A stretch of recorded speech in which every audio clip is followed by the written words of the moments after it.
Hello बच्चों, स्वागत आप सभी का आपके अपने परिवार यूट्यूब चैनल एग्जामिनेट क्लासेज में। आज हम 1 से 100 तक की अभाज्य संख्याएं को कैसे पहचानेंगे, कैसे उसको याद रखेंगे, कौन कौन संख्याएं जो होती हैं अभाज्य संख्याएं होती हैं। 1 से 100 तक की अभाज्य संख्या जो है एग्जाम में बहुत बार पूछा गया है कि 10 से 30 के बीच में कितनी अभाज्य संख्या है, 30 से 50 के बीच में कितनी अभाज्य संख्या है, 70 से 90 के बीच में कितनी अभाज्य संख्या है। इस तरह से एग्जाम में बार बार क्वेश्चन आता है। तो चलिए हम ट्रिक के माध्यम से समझें कि कितने से कितने बीच में कितनी संख्याएं होती हैं और कौन कौन संख्या होती है, उसको कैसे पहचानने की अभाज्य संख्या है कि नहीं है। ठीक है, आपको ट्रिक सिर्फ एक बार देखना है, उसके बाद आप मेंटली कैलकुलेट कर पाएंगे। मेंटली आप समझिएगा, देखते हैं कि अभाज्य संख्या है कि नहीं है। तो चलिए, तो सबसे पहले आप समझिए कि अभाज्य संख्या होता क्या है। सबसे पहले आप जब तक अभाज्य संख्या का डिफिनेशन आपको पता नहीं होगा, अभाज्य संख्या क्या होता है, तो आप उसको पहचान नहीं पाइएगा। तो चलिए शुरू करते हैं। पहले देखिए अभाज्य संख्या होता क्या है। तो आज हम शुरू करने वाले प्राइम नंबर। ठीक है, प्राइम नंबर पढ़ाएंगे। प्राइम नंबर, प्राइम नंबर अभाज्य संख्या, अभाज्य संख्या।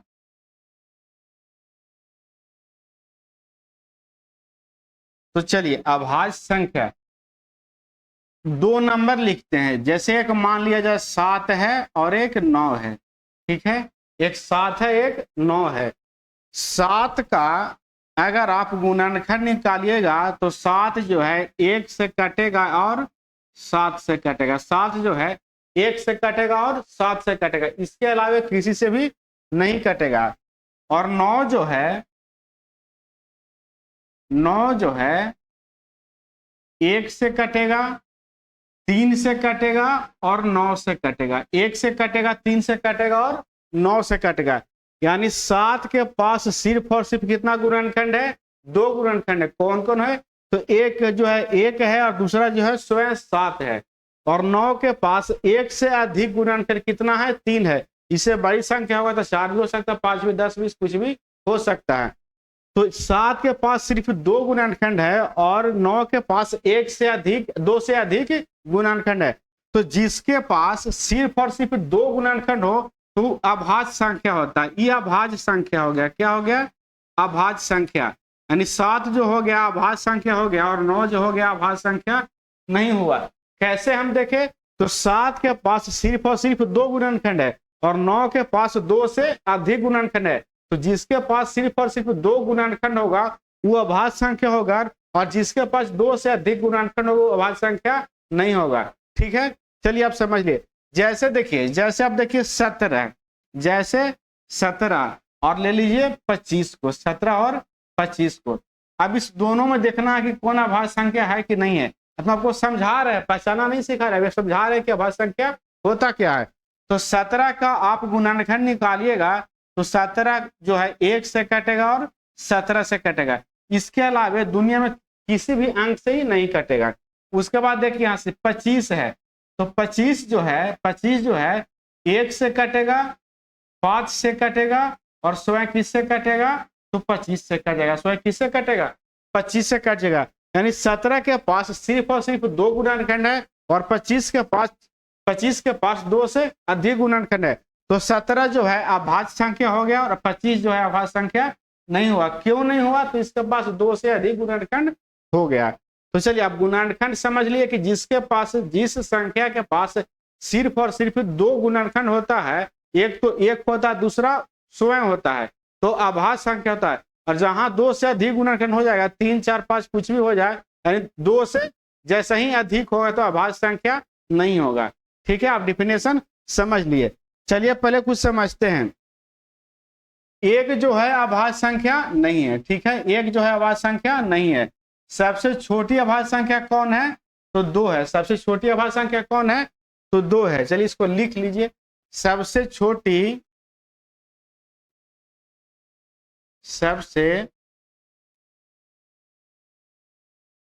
देखिए जो भी हम आपको नोट करवा रहे हैं आप कंटेंट को जरूर नोट करते चलिए। इससे क्या होगा? आपको रिवीजन करने में आसान होगा।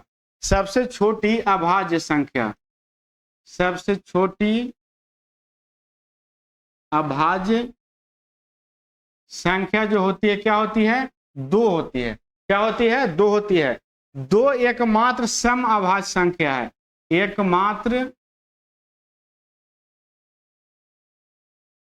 सम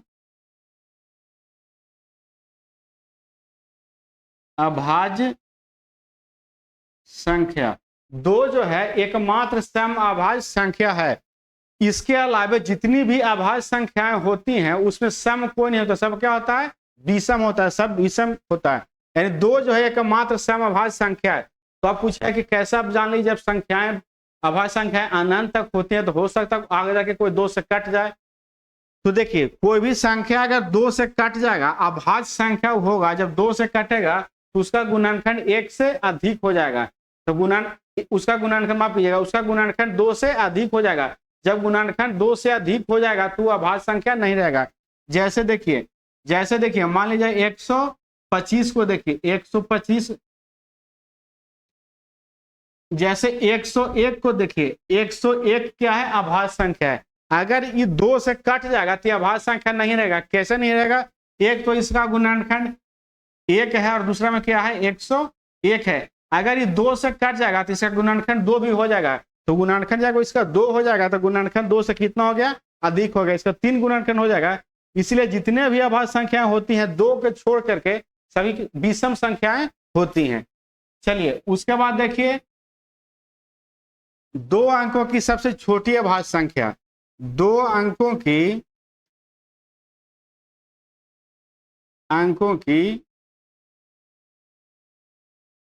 सबसे छोटी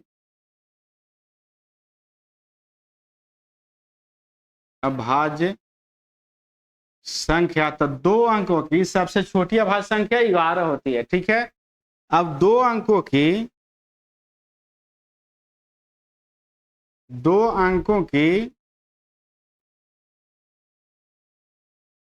सबसे बड़ी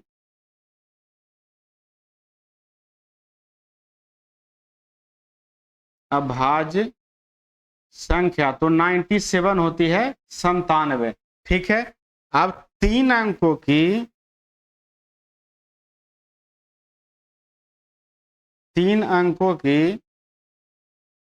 सबसे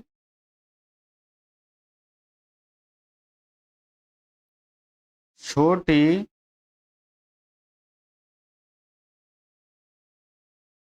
अभाज्य संख्या तो 101 होती है। 3 अंकों की सबसे छोटी अभाज्य संख्या 101। अब 3 अंकों की सबसे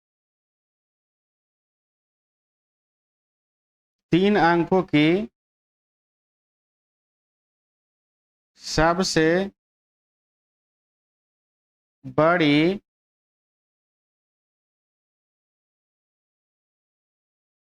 अभाज्य संख्या तो 199। 3 अंकों की सबसे बड़ी अभाज्य संख्या 199 होती है। ठीक है, अब देखिए सबसे छोटी अभाज्य संख्या 2 होती है। 2 अंकों की सबसे छोटी अभाज्य संख्या 11 है। 2 अंकों की सबसे बड़ी अभाज्य संख्या 97 है। 3 अंकों की सबसे छोटी अभाज्य संख्या 101 है और 3 अंकों की सबसे बड़ी अभाज्य संख्या 199 है। ठीक है, इतना आप समझ लीजिए। अब चलिए कि कौन कौन संख्याएं अभाज्य संख्याएं होती है 1 से 100 के बीच में।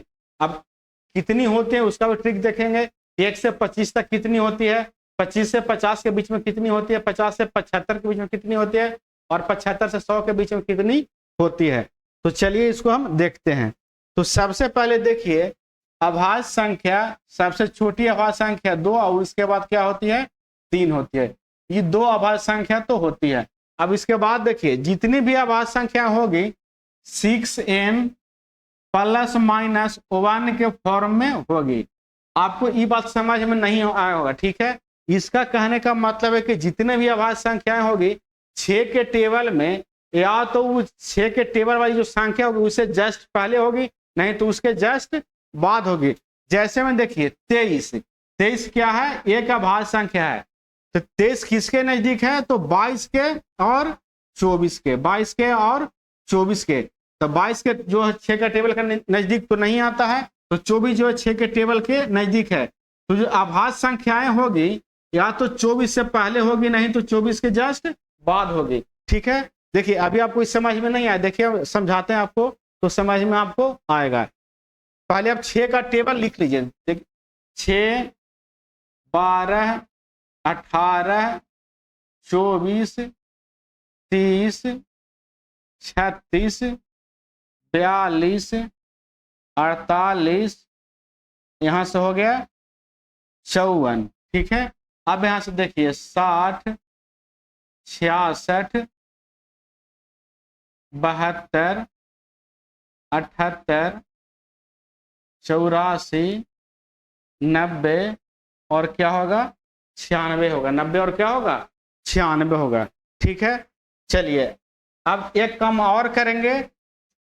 6 से पहले ब्लैंक बना लीजिए और 6 के बाद ही ब्लैंक बना लीजिए। 12 से पहले ब्लैंक बना लीजिए, 12 के बाद ही ब्लैंक बना लीजिए। 18 से पहले ब्लैंक बना लीजिए, 18 के बाद ही ब्लैंक बना लीजिए। 24 के पहले ही ब्लैंक बना लीजिए, 24 के बाद ही बना लीजिए। 30 से पहले भी, 30 के बाद भी। 36 से पहले भी और 36 के बाद भी। 42 से पहले और 42 के बाद भी। 48 से पहले और 48 के बाद भी। 54 से पहले और 54 के बाद भी। 60 से पहले और 60 के बाद भी। 66 से पहले और 66 के बाद भी। 72 से पहले और 72 के बाद भी। 78 से पहले और 78 के बाद भी। 84 से पहले और 84 के बाद भी। 90 से पहले और 90 के बाद भी। 96 से पहले और 96 के बाद भी। अगर हम 96 के बाद लेंगे 102 तो हो जाएगा 3 अंकों की संख्या। ठीक है, हम 100 तक ही आपको ट्रिक बता रहे हैं। हालांकि ये जो है पैटर्न जो है 100 से 200 और 200 से 300 के बीच में भी लागू होगा। इस तरह से आगे भी लागू होता है, यानी जो 6 के टेबल में संख्याएं आती है उसी का पीछे आभाज्य संख्या होती है। अब देखिए, अब यहां से देखिएगा, ध्यान दीजिएगा थोड़ा सा।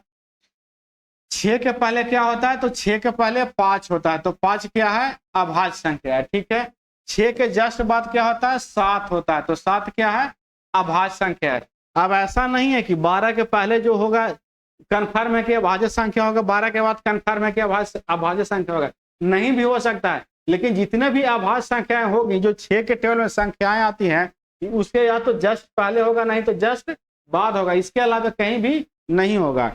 अब देखिए 12 से पहले 11 होता है तो 11 अभाज्य संख्या है। 12 के बाद 13 होता है तो 13 अभाज्य संख्या है। 18 से पहले 17 होता है तो 17 अभाज्य संख्या है। 18 के बाद 19 होता है तो 19 अभाज्य संख्या है। 24 से पहले 23 होता है तो 23 अभाज्य संख्या है। 24 के बाद 25 होता है तो 25 अभाज्य संख्या नहीं है। 25 अभाज्य संख्या नहीं है। अब 30 से पहले 29 होता है तो 29 अभाज्य संख्या है। 30 के बाद 31 होता है तो 31 अभाज्य संख्या है।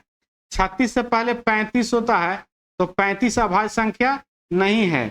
ठीक है, अब 36 के बाद 37 होता है तो 37 अभाज्य संख्या है। 42 के बाद 42 से पहले 41 होता है तो 41 अभाज्य संख्या है। 42 के बाद 43 होता है तो 43 अभाज्य संख्या है। 48 के बाद 47 होता है तो 47 क्या है अभाज्य संख्या है। अब 48 के बाद 49 होता है तो 49 अभाज्य संख्या नहीं है, तो इसको कट कर देंगे। अब 54 से पहले 53 होता है तो 53 क्या है अभाज्य संख्या है। 54 के बाद 55 होता है तो 55 अभाज्य संख्या नहीं है, तो इसको कट कर देंगे। अब 60 से पहले 59 होता है तो 59 क्या है अभाज्य संख्या है। 60 के बाद 61 होता है तो 61 क्या है अभाज्य संख्या है। 66 से पहले 65 होता है तो 65 अभाज्य संख्या नहीं है। 66 के बाद 67 होता है तो 67 अभाज्य संख्या है। अब 72 से पहले 78 होता है तो 78 अभाज्य संख्या है। 72 के बाद 73 होता है तो 73 भी अभाज्य संख्या है। 78 से पहले 77 होता है तो 77 7 और 11 से कट जाएगा, अभाज्य संख्या नहीं होगा। 77 के बाद 79 होता है तो 79 अभाज्य संख्या है। 84 से पहले 83 होता है तो 83 अभाज्य संख्या है। 84 के बाद 85 होता है तो 85 अभाज्य संख्या नहीं है, 5 से कट जाएगा। अब 90 से पहले 89 होता है तो 89 अभाज्य संख्या है। 90 के बाद 91 होता है तो 91 13 और 7 से कट जाएगा, अभाज्य संख्या नहीं होगी। अब देखिए 96 से पहले 95 होता है तो 95 अभाज्य संख्या नहीं है। 96 के बाद 97 होता है तो 97 अभाज्य संख्या है।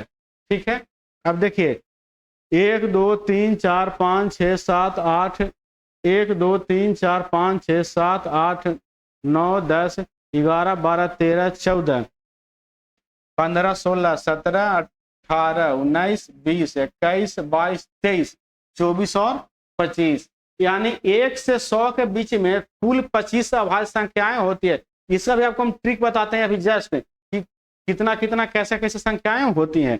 आप इतना समझ लिए कि कौन कौन संख्या, यानी 6 के टेबल में जितने भी संख्या होती हैं अभाज्य संख्या तो उसके जस्ट पहले होगा, नहीं तो उसके जस्ट बाद होगा। अब एक चीज बताइए, आप कह सकते हैं, पूछ सकते हैं कि 79 हमको मालूम नहीं कि अभाज्य संख्या होगा कि नहीं होता, कैसे पता करें कि अभाज्य संख्या है कि नहीं है?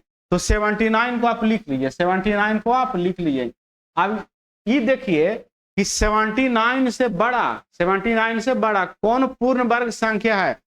तो 9 क्या होता है? 81 होता है। 9 क्या होता है? 81। 81 जो है 9 का क्या है? वर्ग है। 9 का क्या है? स्क्वायर है। तो 9 से पहले जितने भी अभाज्य संख्याएं होती हैं उसको लिख लिए। तो 9 से पहले कौन कौन होता है? तो 2 होगा, 3 होगा, 5 होगा और 7 होगा। 2, 3, 5 और 7। इससे अगर 79 कट जाएगा तो अभाज्य संख्या नहीं होगा। इससे अगर नहीं कटेगा तो दुनिया में किसी संख्या से ही नहीं कटेगा 79। ठीक है, तो अब मिला लीजिए। क्या 79 2 से कट रहा है? तो नहीं कट रहा है। क्या 79 3 से कट रहा है? तो नहीं कट रहा है। नहीं, 2 से कटा नहीं, 3 से कट रहा है। क्या 79 5 से कट रहा है? तो नहीं कट रहा है। क्या 79 7 से कट रहा है? तो नहीं कट रहा है। इसका मतलब है कि 79 अब किसी भी संख्या से नहीं कटेगा। 79 एक क्या है? अभाज्य संख्या है। अब फिर से इसको समझ लीजिए, क्या करेंगे? किसी भी संख्या का अगर पूर्ण वर्ग, हम अभाज्य संख्या देखना कि अभाज्य संख्या है कि नहीं है, तो उसके जस्ट बाद हम पूर्ण वर्ग संख्या देखेंगे। यहाँ 79 है, 79 है, तो 79 के बाद 81 जो है पूर्ण वर्ग संख्या है। तो 81 किसका स्क्वायर है? तो 9 का स्क्वायर है। तो 9 तक के जितनी भी अभाज्य संख्याएं हैं सबको हम लिख लेंगे। तो 2, 3, 5 और 7 यानी 4 अभाज्य संख्याएं हैं। अभी चारों से अगर 79 कट जाएगा तो अभाज्य संख्या नहीं होगा। अगर नहीं कटेगा तो इसके अलावा किसी भी संख्या से 79 नहीं कटेगा। जैसे आप देख लीजिए, किसी भी संख्या 3 ही अंक का ले लिए, जैसे 119 को हम ले लिए। ठीक है, 119 को ले लिए। 119 के जस्ट बाद पूर्ण अभाज्य संख्या कौन है? तो 121 है। 121 किसका वर्ग है? तो 121 जो है 11 का क्या है? वर्ग है। 11 का वर्ग है। अब 11 तक की जितनी भी अभाज्य संख्या है उसको लिख लीजिए। तो 2 होगा, 3 होगा, 5 होगा, 7 होगा और 11 होगा। अगर इससे 119 कट जाएगा तो अभाज्य संख्या नहीं होगा। अगर नहीं कटेगा तो अभाज्य संख्या हो जाएगा। तो क्या 2 से कटेगा 119? तो नहीं कटेगा। क्या 3 से कटेगा? तो 9 के 10 1 11 नहीं कटेगा। क्या 5 से कटेगा? तो नहीं कटेगा। क्या 7 से कटेगा? तो 7 से देखिए, 7 से इसमें भाग दीजिए। 7 से इसमें भाग दीजिएगा तो एक मतलब 7 लगेगा, उतरेगा 4 तो हो जाएगा 49, यानी 7 से 49, यानी 7 से ही क्या हो जाएगा? कट जाएगा। जब 7 से ही कट गया, 7 से ही कट गया तो पूर्ण वर्ग संख्या, अगर 7 से ही कट गया तो यह अभाज्य संख्या नहीं है। अभाज्य संख्या नहीं है। क्या है? यह अभाज्य संख्या नहीं है। इसी तरह से आप चेक करके देखिए कि अभाज्य संख्या है कि नहीं है। ठीक है, जब 7 से कट गया तो बाकी 11 से चेक करने का कोई मतलब बनता नहीं है। चलिए अब एक ट्रिक हम देखते हैं कि 1 से 25 के बीच में, 25 से 50 के बीच में, 50 से 100 के बीच में और 50 से 75 के बीच में और 75 से 100 के बीच में कितनी अभाज्य संख्याएं होती हैं। तो एक ट्रिक होता है, इस ट्रिक को आप लिख लीजिएगा। एग्जाम इससे डायरेक्ट क्वेश्चन पूछता है कि 50 से 60 के बीच में कितनी अभाज्य संख्या है, 60 से 70 के बीच में कितनी अभाज्य संख्या है। तो जैसे 50 से 60 के बीच में पूछ लिया, जैसे आप 50 से 60 के बीच में पूछ लिया कि कितनी अभाज्य संख्याएं हैं। ठीक है, तो 6 का टेबल में देखिए तो 8 6 48, 9 6 54 आता है, 54 और कौन आता है? 60 आता है। तो 54 से पहले 53 होता है तो 53 अभाज्य संख्या है। 54 पर 55 होता है तो 55 अभाज्य संख्या नहीं है। 60 से पहले 59 होता है तो 59 अभाज्य संख्या है। 60 के बाद वाला कोई मतलब नहीं, बीच में पूछा है।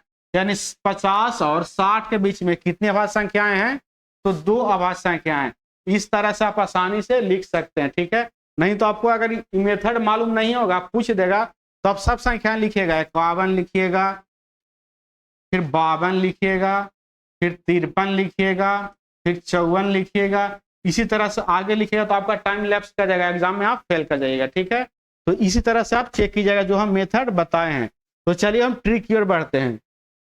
अब देखते हैं कि कौन कौन कितनी संख्या 1 से 100 के बीच में होती हैं। तो ट्रिक याद रखिएगा, 9 6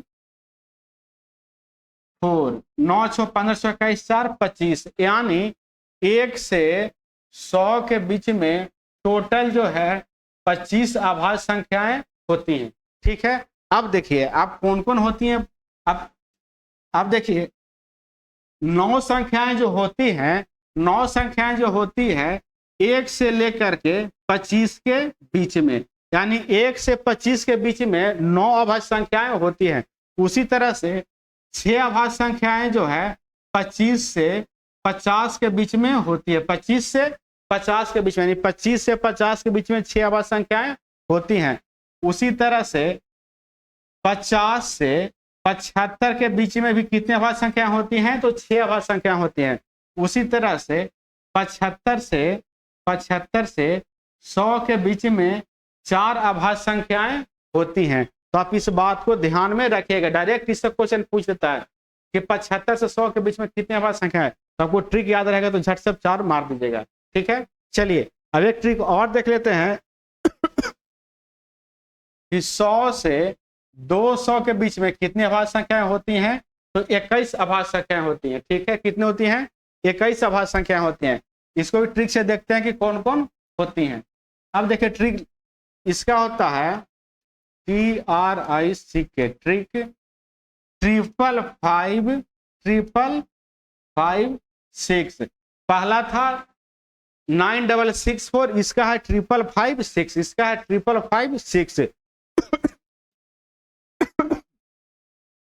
ये 5 संख्याएं जो होती है 101 से लेकर के 125 के बीच में, उसके बाद ये जो 5 होती है 125 से लेकर के 150 के बीच में, उसके बाद ये जो 5 संख्या होती है 150 से लेकर के 175 के बीच में, ये जो अभाज्य संख्या होती है 175 से लेकर के 200 के बीच में, यानी 100 और 125 के बीच में 5 अभाज्य संख्या, 125 और 150 के बीच में 5 अभाज्य संख्या, 150 और 75 के बीच में 5 अभाज्य संख्या, और 175 और 200 के बीच में 6 अभाज्य संख्याएं होती हैं। इसको आप ध्यान में रखिएगा। अगर आपसे पूछ ले कि 1 से लेकर के 50 के बीच में कितनी अभाज्य संख्याएं होती हैं, तो क्या बताया था ट्रिक 9664, यानी 9 6 कितना हो जाएगा, तो 9 + 6 यानी 15 अभाज्य संख्याएं होती हैं 1 से 50 के बीच में।